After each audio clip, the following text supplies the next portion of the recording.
లో మొదటి రోజు అక్కడ కొత్త పరిచయాలు, స్నేహాలు నన్ను కొన్ని జ్ఞాపకాలకు తాత్కాలికంగా దూరం చేశాయి. నాకు చాలా ఉత్తరాలు వచ్చాయి, కానీ అవి చదివి బాధపడాలి అని అనిపించలేదు. 2 ఏళ్లు తొందరగానే గడిచిపోయింది. మళ్ళీ తిరిగి ఇంటికి రావాల్సిన రోజు వచ్చింది. మనసులో ఎన్నో ఆలోచనలు, భయంతో ఇంటి ముందు దిగాను. అమ్మమ్మ నన్ను పట్టుకొని ఏడుస్తూనే ఉంది. నన్ను చూసి చాలా రోజులు అవటం వల్లేమో అనుకున్నాను. పట్టించుకోకుండా ఇంట్లోకి వెళ్ళాను. అమ్మ నన్ను తిట్టడం మొదలు పెట్టింది. ఉత్తరాలకు ఒక్క సమాధానం ఇవ్వలేదు. అత్తయ్య చనిపోయింది, దానికి కూడా రావాలి అనిపించలేదా నీకు అని అడిగింది. నేను షాక్ అయ్యాను. ఏం మాట్లాడుతున్నావు అమ్మా నువ్వు? అత్తయ్య ఏంటి? ఏం ఉత్తరం? నేను అసలు ఏ ఉత్తరాలు చదవలేదు అని ఏడ్చేశాను. కొన్ని నెలల ముందే ఉత్తరం రాశాను. నువ్వు వస్తావని నీకోసం ఎదురు చూసా, కానీ నువ్వు రాలేదు అని ఏడుస్తుంది. బావ ఎలా ఉన్నాడు, ఎక్కడున్నాడు అని అడిగాను. బావ పిచ్చివాడిలా మందు తాగుతున్నాడు అని చెప్పింది. బావని చూడడం కోసం తొందరగా ఇంటికి చేరుకున్నాను. బావ బయటికి వచ్చి బాగున్నావా దివ్య అని అడిగాడు. నువ్వెందుకు ఇలా ఉన్నావు బావా? భాగ్య ఏది అని అడిగాను. వెళ్ళిపోయాక నేను ఒంటరిగా ఉన్నాను. భాగ్య నేను ఒకే ఆఫీస్ లో జాబ్ చేస్తున్నా. డేర్ చేసి ఒక రోజు నా ప్రేమ విషయం చెప్పేశాను. తను కూడా ఈ మాట కోసమే ఎన్నో రోజులుగా ఎదురు చూస్తున్నాను అని చెప్పింది. అప్పటి వరకు తన ప్రేమ ఒప్పుకుంటే చాలు అనుకునే నేను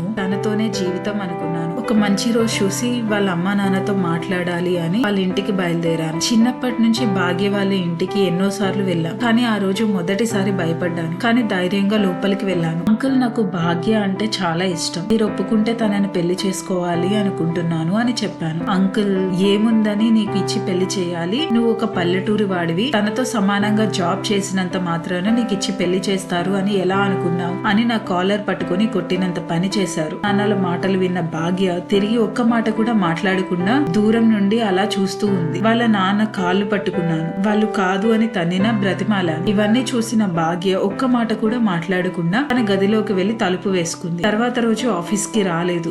రోజుల తరబడి ఎదురు చూశాను. కొన్ని రోజులకి భాగ్యకి పెళ్లి అని తెలిసింది. ఏం చేయాలో తెలియలేదు. నువ్వు లేవు. తను ఎందుకు మోసం చేసిందో, ఎందుకు మా ప్రేమని నిలబెట్టుకోలేదో ఈ ఆలోచన నన్ను పిచ్చివాడిని చేశాయి. తాగటం అలవాటు చేసుకున్నాను. అమ్మకి ముందు నుంచే అనారోగ్యం కూడా. నీలాగే నన్ను వదిలి దూరంగా వెళ్లిపోయింది దివ్య. నాకేం అర్థం కావట్లేదు బావా. మీ ఇద్దరు బాగుండాలి అనే నేను వెళ్ళిపోయాను, కానీ నేను లేకపోతే ఇలా అవుతుంది అనుకోలేదు. ఇలా చేసిందో నేను కనుక్కుంటాను అని చెప్పాను. బావ, ఎలా కనుక్కుంటావు? వాళ్ళు ఎక్కడున్నారో ఎవరికి తెలుసని కనుక్కుంటావు అన్నాడు. వాళ్ళు వెళ్లిపోయారు అని చెప్పాడు. ఏం చేయాలో అని ఆలోచిస్తూ ఇంటికి బయలుదేరాను. అప్పుడే ఒక ఆలోచన వచ్చింది. నాకు వచ్చిన లెటర్స్ లో భాగ్య లెటర్ కూడా ఉంది అని గుర్తొచ్చింది. నేను అప్పుడు చదివి బాధపడటం ఇష్టం లేక అవన్నీ బ్యాగ్ లో దాచిపెట్టాను. వెళ్ళిన వెంటనే లెటర్స్ అని వెతకటం స్టార్ట్ చేశాను. బ్యాగ్ లో లెటర్ దొరికింది. ఓపెన్ చేసి చదవకుండా అడ్రస్ దొరికింది అన్న ఆలోచనతో మరుసటి రోజు భాగ్య వాళ్ళ ఇంటికి బయలుదేరాను. నన్ను చూడగానే ఎలా ఉన్నావమ్మా? చూసి చాలా రోజులైంది, కనీసం మాట కూడా చెప్పకుండా వెళ్లిపోయావు అని అడిగింది. బాగున్నాను ఆంటీ.